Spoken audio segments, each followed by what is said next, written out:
Ramadan Karim. Yusuf Babban Yaro.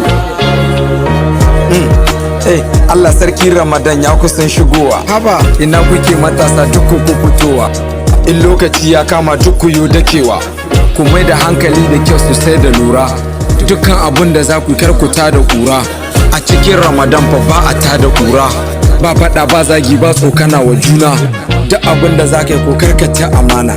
Sai dan amana ne ko baya cin amana. Mu haɗa kanmu duka kanmu ci amana. Mu mai da hankali gurin sada zumunci.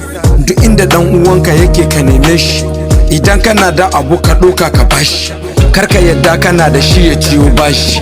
Ko da albashinka ne ka ɗauka ka bashi. Dan wata ran Allah zai ƙaro ma irin shi. Ƙwarai zai ƙaro ma irin shi.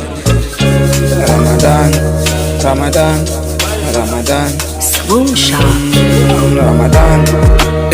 Duk wanda yake da abun sadaka to ya bada. Kar kai tunanin baka da ya za a kai ka bada. Ko da bino ke gare ka dauki ka bada.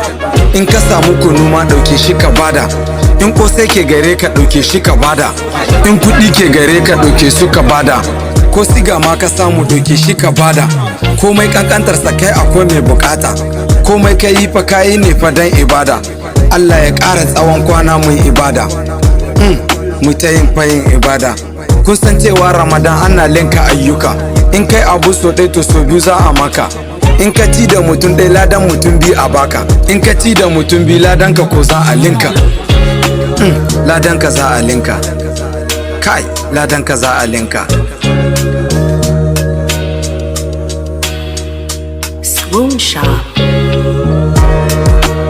Kar ku manta akwai maganan karatu fa. Ana so a cikin azumi a dage fa. Da yin karatu da mai da duk hankali fa. Saboda amfaninsa yana da yawa fa. Ka ware lokacin da za ka yi karatu fa. Sannan ka ware lokacin kasuwanka fa. Saboda bai ka hada lokaci dai fa. Komai ana bukatar da lokacin safa. Kwarai da lokacin safa. Kaga babban wata fa a cikin watanni. Shine Allah ya ware ya masa kamanni. A cikin watannin ga 12 shine gwani.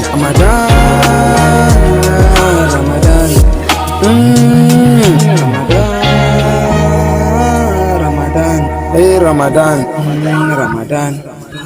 Yusuf Babban Yaro, Kade Ash.